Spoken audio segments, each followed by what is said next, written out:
O autoconhecimento. Nesta tarde vamos examinar uma matéria talvez um tanto complicada.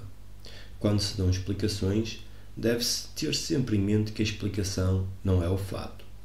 Facilmente nos deixamos persuadir por explicações a querer ou a não querer, a aceitar ou rejeitar.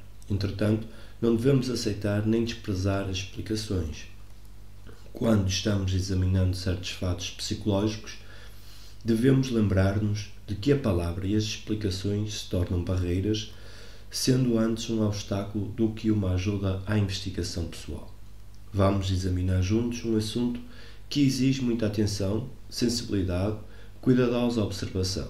A meu ver, a erudição e o conhecimento profundo de diferentes filosofias e ideias não resolvem de maneira nenhuma nossas imensas complexidades e problemas psicológicos. Para compreenderem-se estes problemas, requer-se uma séria intenção de examinar com toda a atenção não tanto o que se está dizendo, como aquilo que está realmente sucedendo enquanto escutamos. Como já dissemos, o escutar é uma das coisas mais difíceis que há. Escutar realmente, sem prazer nem desprazer, sem intromissão de nossas idiosincrasias, nossos conhecimentos e insignificantes exigências que, com efeito, impedem-me escutar. Quando uma pessoa vai a um concerto, e não sei por que o faz, escuta com prazer. Diz, já ouvi tocar esta música, apraz-me ouvi-la de novo. Há lembranças, certas experiências apreciáveis que a pessoa teve. E essas lembranças impedem o ato real de escutar uma nota ou de escutar o silêncio entre duas notas. O silêncio é muito mais importante do que a nota. Mas o silêncio é invadido pelos barulhos da memória e, por conseguinte, a pessoa deixa completamente de escutar. Para se escutar realmente, necessita-se de atenção, mas não da atenção forçada, cultivada, exercitada. A atenção e, portanto, o escutar só se tornam possíveis quando há liberdade e não quando há algum motivo. O motivo projeta sempre suas próprias exigências e, por conseguinte, não há atenção.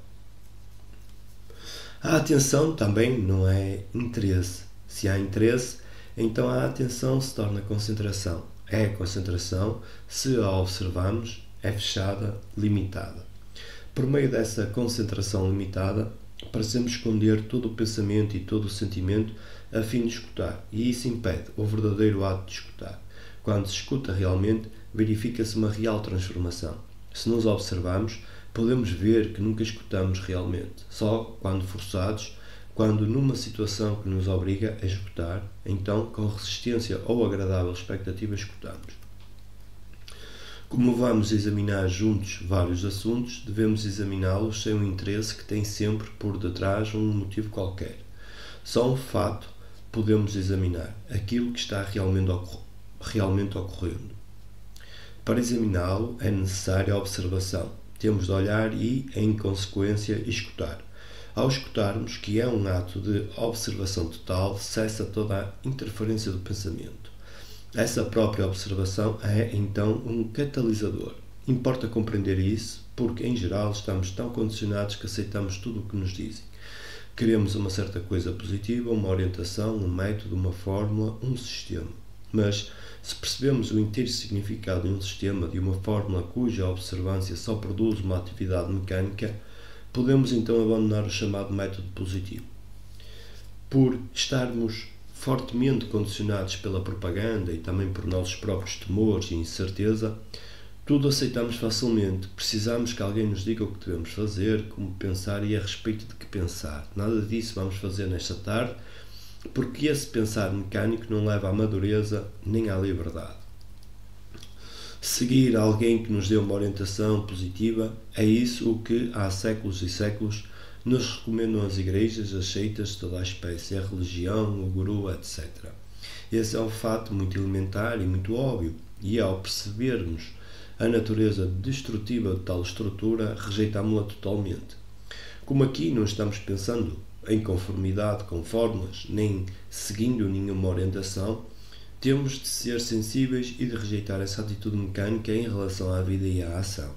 Talvez possamos, nesta tarde, olhar sem nenhum desejo positivo, observar ou escutar não apenas o que diz o orador, mas também o que em nós mesmos se manifesta nossos movimentos de pensamento e de sentimento, nunca aceitando nem rejeitando e sem deixar-nos desanimar ou entusiasmar por aquilo que vemos.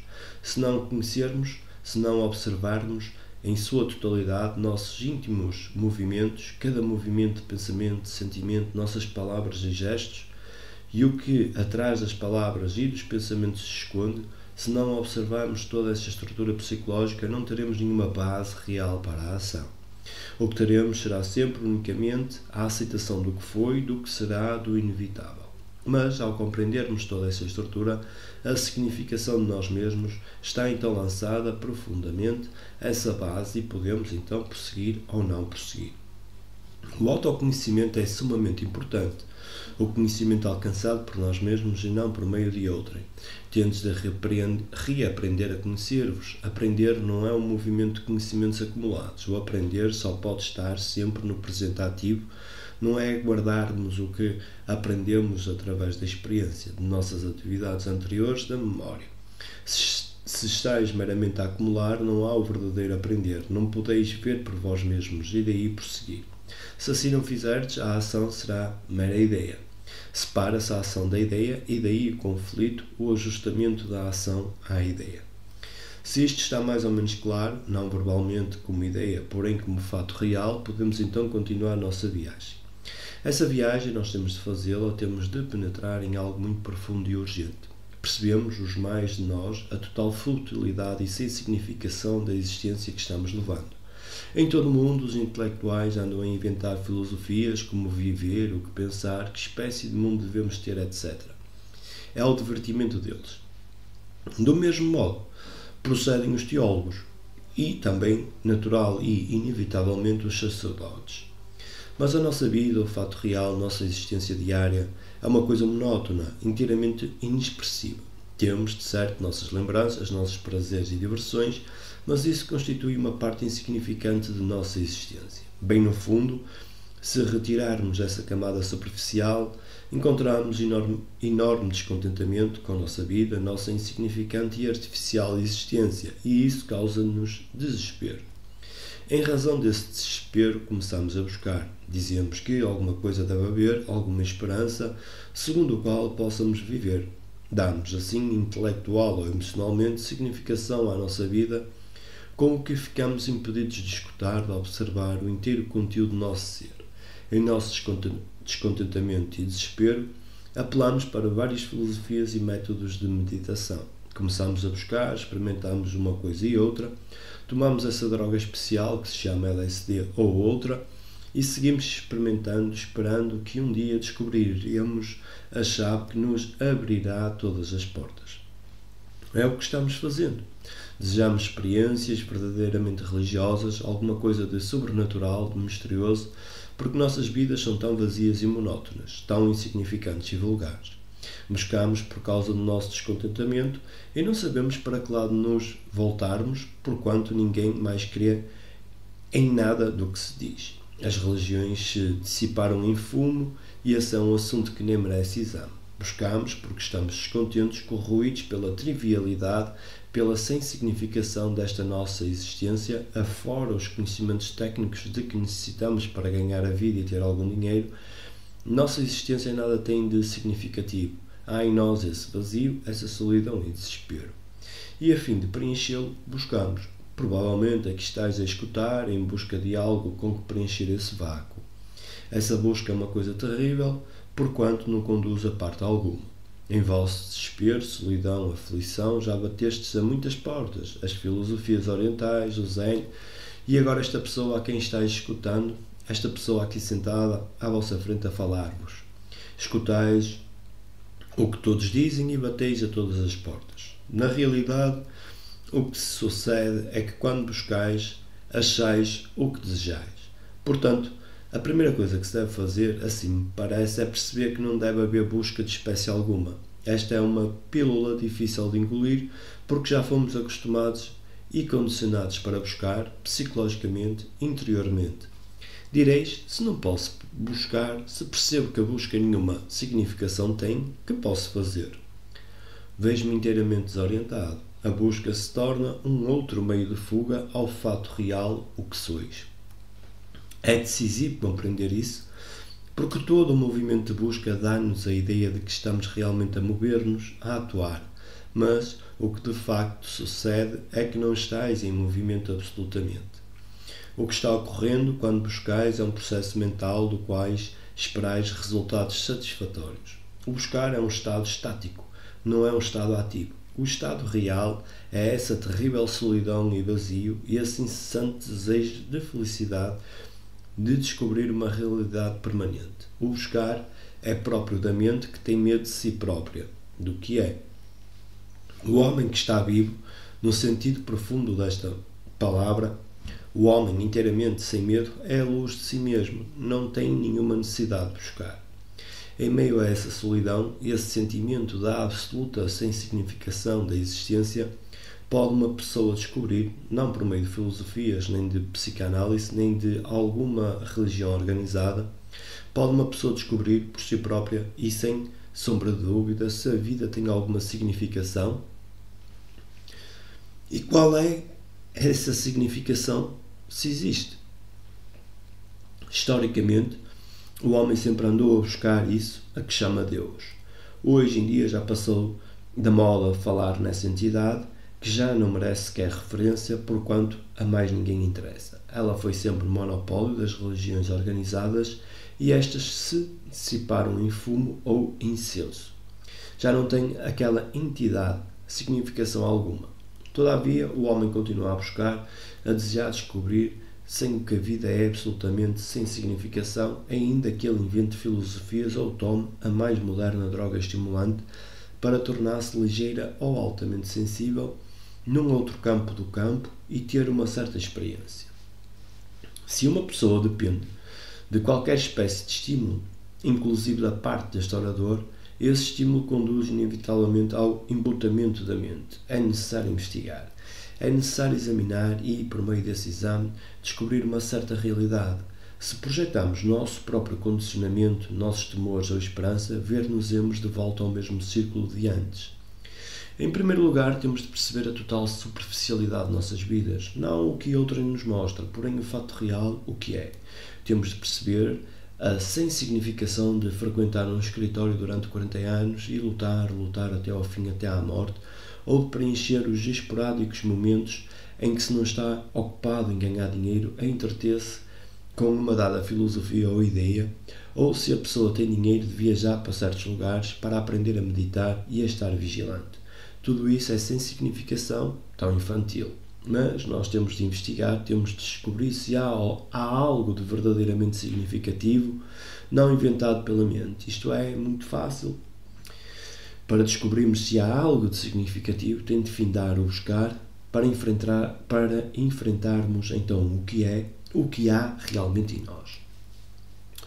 Por causa do nosso desespero e angústia, inventamos uma rede de vias de fuga, crenças, dogmas, ou simplesmente vamos vivendo para o momento presente e morrendo, a racionalizar toda a nossa existência. A mente deve estar livre da crença para poder examinar. O examinar existe liberdade, do contrário não é possível examinar nada. Para podermos olhar, escutar, temos de estar inteiramente livres do nosso condicionamento, de nossas buscas, a fim de podermos examinar nossas exigências e temores. É difícil abaster-nos de todo o movimento de busca ou de realização, porque desejamos alcançar nossos alvos, desejamos uma rápida solução para tudo. Tomamos uma droga e pensamos ter encontrado a solução de toda a existência pelo fato de termos certas experiências. Tais experiências são a sombra do real, porque continuarmos por esse caminho. O percebimento de toda essa estrutura, sem fugir por meio de uma conclusão, de uma palavra, ou pelo movimento de busca de uma solução, exige enorme atenção. Essa atenção não se conquista pela prática, que se torna um ato mecânico. Com a atenção percebemos por nós mesmos a total futilidade do que estamos fazendo e esse percebimento tem de verificar-se num certo nível. Percebemos que os meios maravilhosos que o homem tem inventado para fugir de si próprio e que o impedem de olhar a si mesmo, ouvir concertos, contemplar quadros, etc., não constituem toda a substância da vida. A consciência é sempre limitada, por mais que possamos ou esperemos expandi-la por meio de drogas, pela prática de certas disciplinas. Existe sempre o observador é o centro, e onde existe um centro, a expansão será sempre limitada. Como há dias dissemos, todo o objeto cria espaço ao redor de si. Tenho espaço em torno de mim porque o objeto aqui está. Este salão, com suas 4 paredes, cria o espaço e há espaço do lado externo das paredes. Só conhecemos o espaço derivado de um centro. Quando de noite olhamos as estrelas, quando contemplamos um belo pôr do sol, conhecemos o espaço por causa do observador, e esse espaço é sempre limitado. Podemos expandi-lo por meio de vários artifícios da memória, de drogas variadas, mas ele é sempre limitado e, por conseguinte, não há liberdade. Contudo, existe um espaço no qual há liberdade completa quando nenhum observador, nenhum centro existe. Conforme já explicamos, o experimentador é a coisa experimentada ou a experiência. O observador, o pensador, o experimentador está sempre a criar espaço em redor de si, sendo esse o único espaço que ele conhece. Dentro desse espaço, tudo faz para fugir da prisão que ele próprio criou. Mas o observador, o experimentador, é a coisa experimentada, a coisa observada e, por conseguinte, as experiências que ele está a buscar, a desejar, a esperar, ficam sempre dentro dos limites daquele espaço criado pelo observador. Podemos ver isso muito simplesmente por nós mesmos quando nos observamos, quando observamos um edifício, uma flor à beira do caminho ou quando temos ou desejamos ter uma experiência, há sempre o observador. Mas o observador é o objeto observado, não são duas coisas separadas. Muito importa compreender isso porque então o observador não cria ou exige experiência alguma e não existe nenhum centro de onde observar, experimentar, acumular lembranças para ter um ponto de partida. Quando uma pessoa diz que tem medo, é o observador que diz tenho medo e deseja fazer alguma coisa a respeito do medo. Não é deste assunto o medo que estamos tratando. Mas o medo é diferente do observador? O observador é a coisa observada. O observador, o centro, com o seu pensamento, suas lembranças aprazíveis e dolorosas, criou esse medo e o colocou fora de si próprio. Há conflito entre o observador, o centro que diz devo ser diferente, estou irritado e devo livrar-me da irritação, e a coisa observada. Há separação entre o observador e o objeto observado e, portanto, conflito.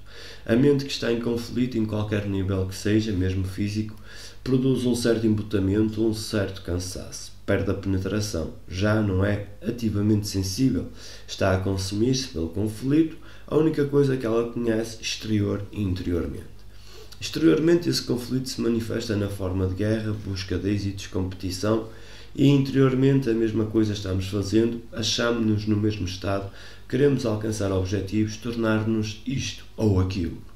Nesta luta e conflito incessantes a mente se deteriora, mas quando a mente percebe, compreende a natureza do observador e da coisa observada, termina o conflito, e a cessação do conflito é essencial para que a mente se torne completamente tranquila. Podemos então descobrir o significado da existência, não antes disso, não quando somos ambiciosos, ávidos, invejosos, aquisitivos, quando estamos a buscar mais e sempre mais experiência. Todas essas infantilidades deixam de existir quando o observador percebe que aquilo que ele observa é o observador, que aquela que busca é a coisa buscada. Ao perceber-se isso, há uma ação de espécie totalmente diferente, já não há aquela atividade incessante e sem significação. A mente examinou e compreendeu o significado da busca e está também livre do medo. Por conseguinte, há completa quietação, tranquilidade, silêncio da mente. Tranquilidade não alcançada por nenhuma espécie de exercício, de mesmerismo ou auto-hipnose. Ela surge porque compreendemos tudo aquilo. A meditação se torna então uma atividade extraordinária. A mente agitada, a mente que tem problemas, a mente que está sempre e incansavelmente a buscar, a indagar, a criticar e a não criticar, a aceitar, etc. Essa mente termina quando o observador, que está criando esse movimento, percebe que o experimentador é a coisa experimentada, a experiência. Esse processo, em seu conjunto, é uma espécie de meditação, sem auto-hipnose, sem nenhuma exigência ou desejo, sem busca e sem se dizer quero isto, não quero aquilo. Só então poderá o homem encontrar-se com aquilo que vem buscando há séculos e séculos e que nada tem que ver com crença ou religião organizada, com nenhuma dessas infantilidades. Naturalmente, para encontrá-lo é preciso existir o amor. O amor não é o desejo, nem é prazer. Temos de compreendê-lo em vez de puritaneamente renunciarmos ao desejo ou ao prazer. Pois isso é mero recalcamento. Para se compreender esta malfadada palavra amor, é necessário compreender a natureza do morrer, porque a vida é morrer. Não se pode compreender toda a profundeza da vida se não há o morrer para o passado, que é a memória, que é o observador. Sem essa compreensão, a vida é sem significação. Pode uma pessoa ter mais carros, mais banheiros, mais prosperidade e mais guerras, mas a vida nada significa. Pode-se inventar uma significação, entretanto ela é com efeito sem significação.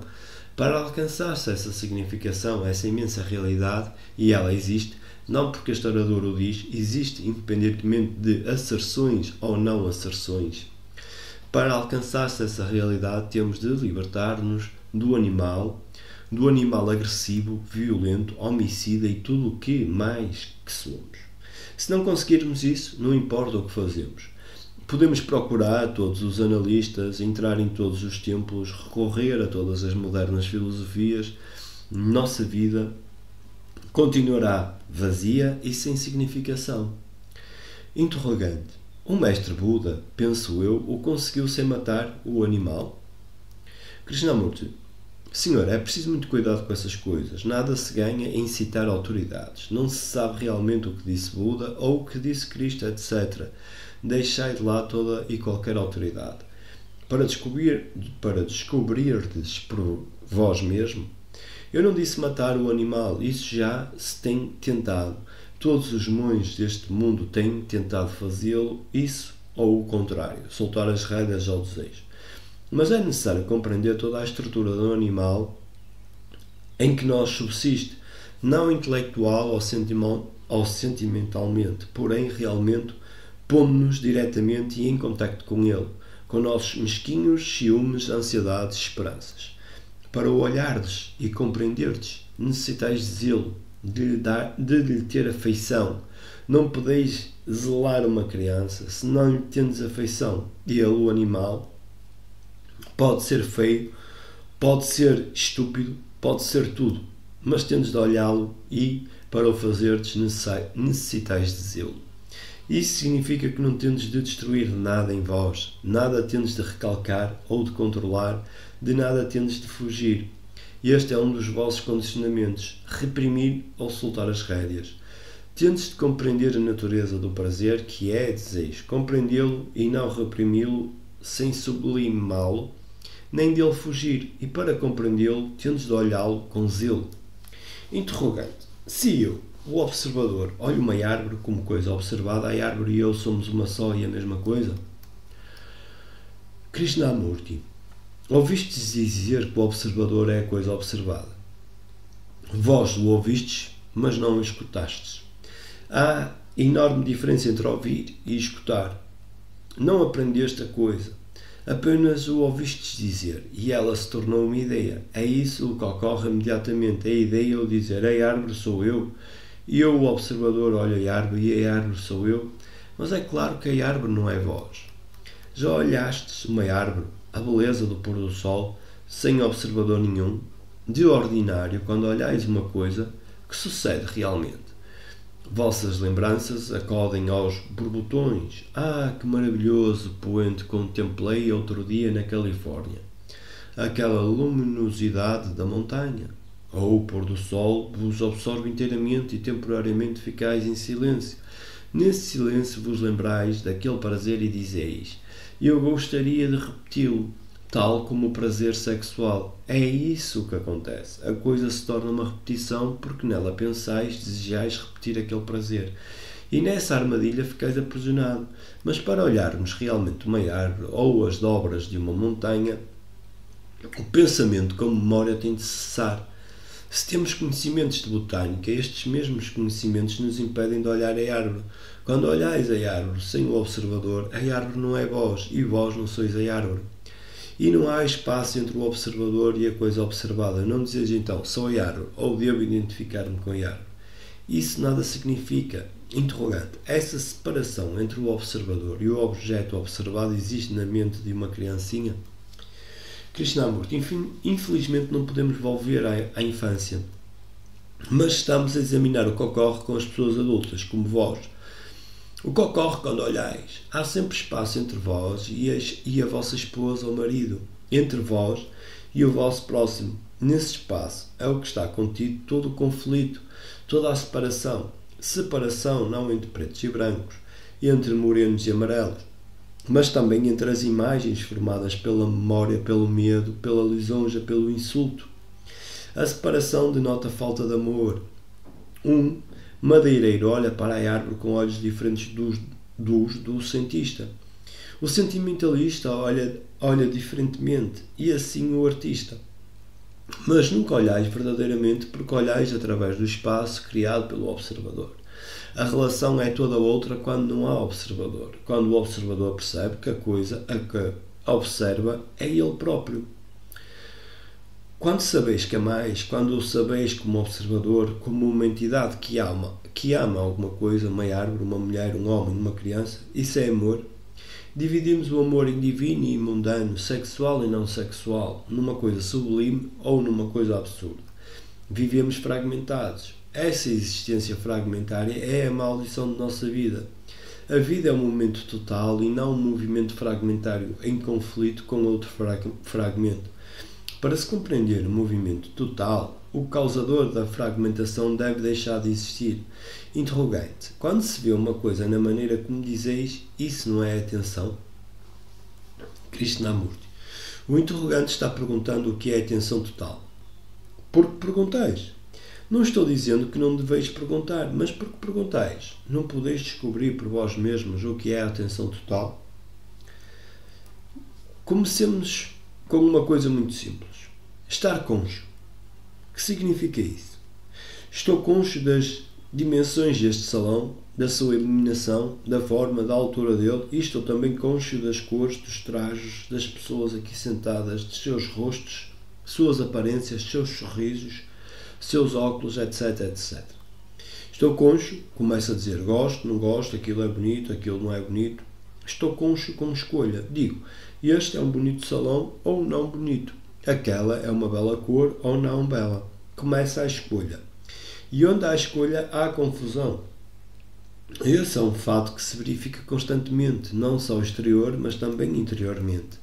Posso olhar, estar conscio, sem escolha de espécie alguma. É claro que, fisicamente, quando faço uma compra, tenho de escolher entre este casaco e aquele casaco, etc. Mas, interiormente, por que razão fazer escolha? Posso olhar alguma coisa, estar consciente de alguma coisa, sem nenhuma escolha? Quando vós fazeis esta pergunta, ninguém pode a ela responder. A vós é que compete responder. E se responderdes, vereis que existe um estado de percebimento sem escolha.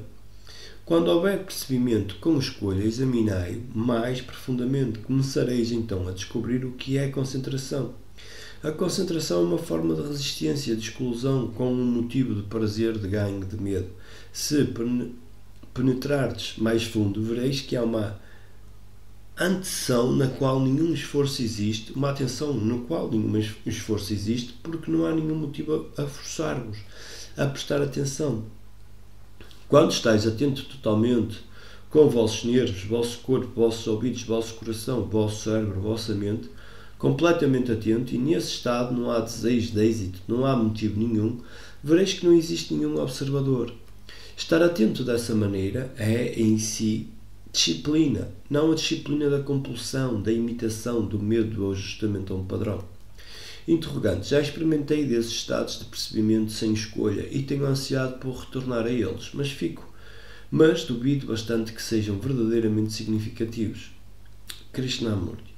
O percebimento sem escolha tem significação, pois só nesse estado é possível examinar o que diz o político, o que diz o sacerdote, o que diz a propaganda, o que diz vossa esposa ou marido, ou o que diz em vossa memória, vossa voz interior, vossos sonhos, tudo.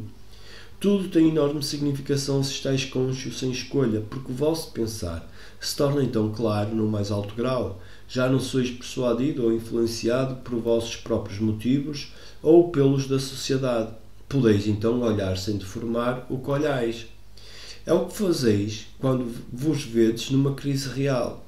Quando recebeis um choque, toda a vossa atenção se põe de prontidão. Estais vigilante. Naturalmente, se o choque é forte demais, vos paralisa. Isso é coisa diferente. Diz ainda o interrogante que tem tido essa experiência de percebimento sem escolha e deseja repeti-la. O interrogante: sei que o percebimento sem escolha é significativo, mas duvido de que o inteiro processo da vida seja significativo. Krishnamurti: Senhor, estive explicando em toda esta tarde que a vida em todo tem significação, importância, quando se encontra aquela coisa que o homem tem buscado. No contrário, nada significa. Não pode ser encontrada aquela coisa, se a mente está confusa, se está em guerra consigo mesmo, e o interrogante deseja retornar àquele estado de percebimento sem escolha. Se estáis cônscio desse desejo de voltar ou de reconquistar aquele estado de percebimento sem escolha, não estáis num estado de atenção sem escolha. No momento em que desejo repetir tal coisa, o que desejais repetir é algo que tiveste, que se tornou uma lembrança que não é real. O prazer daquela experiência persiste e desejais a repetição desse prazer. A repetição de qualquer prazer se torna mecânica e o percebimento sem escolha não é mecânico, absolutamente. Pelo contrário, é atenção, de momento em momento. Quando não há atenção, há desatenção. E é na desatenção que vêm todas as aflições. Interrogante: que efeito pode ter a revolução da mente de uma só pessoa em toda a raça humana? Krishnamurti: como já explicamos, o indivíduo é entidade localizada. O americano, o russo, o indiano. A entidade local condicionada atual. O ente humano é muito mais velho. Perguntais se só ocorrer uma mutação da mente humana, essa mutação influirá na consciência total, não só do indivíduo, mas do homem. Esta pergunta implica várias coisas. Primeiro, como alterar a sociedade. Vedes que a sociedade precisa de ser alterada. Mas como? É possível alterá-la percebendo-se os direitos adquiridos dos políticos, dos militares, dos sacerdotes, dos homens de negócio. É possível essa alteração? Vós sois a sociedade, psicologicamente falando. A estrutura psicológica da sociedade é o que psicologicamente criastes. Não é uma coisa diferente de vós. Vós tendes conflito, vossa vida, vossa existência diária é um campo de batalha. E o campo de batalha do Vietnã é o prolongamento de vossa vida de cada dia. Dizeis: quero alterar tudo isso. Pode-se fazer esta alteração, ou deveis interessar-vos pelo ente humano total. E esse ente humano que vive há 10 mil ou 2 milhões ou não sei quantos anos. Se for possível a mutação nele, tudo então dará certo. A mera alteração de uma entidade local do indivíduo não terá muita influência. Se vos limitardes a cultivar o vosso quintal, pouca coisa será feita. Mas se vos interessais pelo ente humano total, então essa mutação da psique influirá sem dúvida na sociedade. Interrogante: não é exato que na sociedade moderna necessitamos de conhecimentos acumulados, conhecimentos técnicos e que destes resulta a desatenção? Krishnamurti: não, senhor. Já expliquei com todo o cuidado de que necessitamos de conhecimentos técnicos que precisais saber aonde ides esta noite. Onde é a vossa casa? Qual é o vosso nome? Interrogante: dissestes que necessitamos desses conhecimentos técnicos, mas disseste também que necessitamos da atenção total. Krishnamurti: vós necessitais do conhecimento e também deveis estar livre do conhecido, para não viverdes meramente no conhecido. Podeis tomar uma droga esperando ultrapassar o conhecido, mas não podeis ultrapassá-lo com esses fáceis truques. Interrogante: porque é mais fácil observar o pôr do sol e a árvore como observador identificado com um objeto? Krishnamurti, isto é muito simples, é porque a árvore e o poente não têm nenhuma influência em nossa vida.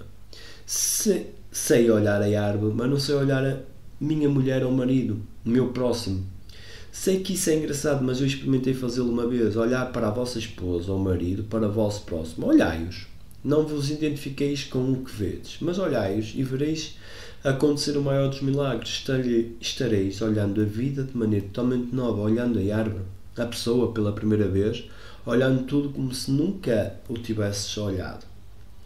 Interrogante, compreendo que a autoobservação traz a clareza. Quando o corpo morre, perde-se também a clareza? Krishnamurti, a morte é uma coisa sobremodo complexa. Não se pode responder a 2 minutos a uma pergunta destas e passar a outro assunto. É a mesma coisa que compreender a vida. A vida é uma coisa imensa, com suas dores, seus desesperos e ansiedades, seus prazeres e alegrias. É uma coisa tremenda. E, para compreenderdes o viver, deveis interessar-vos pelo viver, escutar todo o momento de viver.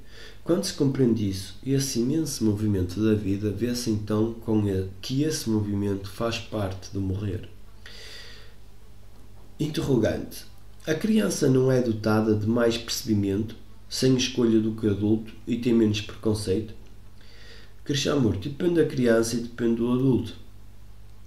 Interrogante. Refiro-me à condição da infância. Não estou falando de nenhuma criança em particular.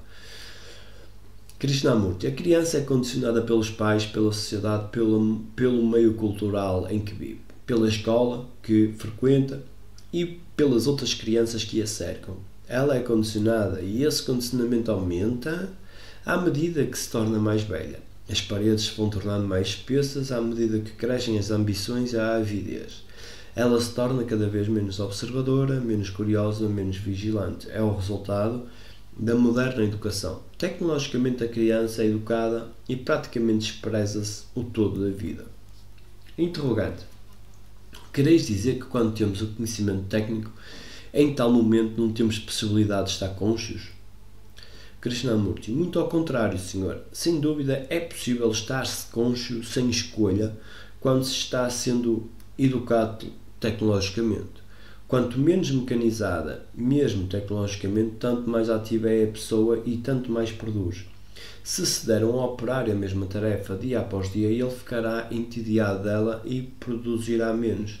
Mas se lhe deres o mesmo trabalho e a possibilidade de aprender mais alguma coisa a respeito dele, produzirá mais. É o que se está fazendo nas fábricas.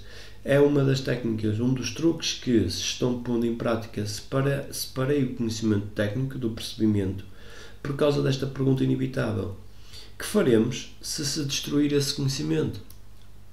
Para obviar a essa pergunta, eu o separei, mas depois examinei a coisa e disse que ela não poderia ser dividida. A vida não pode ser dividida em fragmentos. Interrogante. Senhor, há tantos milhões de entes humanos a debater-se na confusão e a viver materialisticamente que me parece haver pouca esperança de que apareçam pessoas esclarecidas em número suficiente para fazer algo de bom. Krishnamurti. Por que tanta preocupação com a multidão? Sois daqueles que desejam prestar bons serviços sem real interesse em si próprios e em suas relações com o mundo? Nós criamos este mundo com os nossos pensamentos e os nossos sentimentos. O ente humano total, que é cada um de nós, tem de mudar. Tem de passar pela transformação de que estivemos falando. Não vos preocupeis com os outros. Já se tem feito propaganda demais. Propaganda nunca é verdade. É mentira. Quando houver amor, saberemos por nós mesmos quais são as verdadeiras relações entre os homens. Sem termos amor, queremos promover uma mutação na sociedade. Queremos mudar o homem, queremos prestar bons serviços, queremos desfraldar bandeiras. Quando amamos, não haverá problema algum. Faremos o que quisermos e nenhum mal advirá.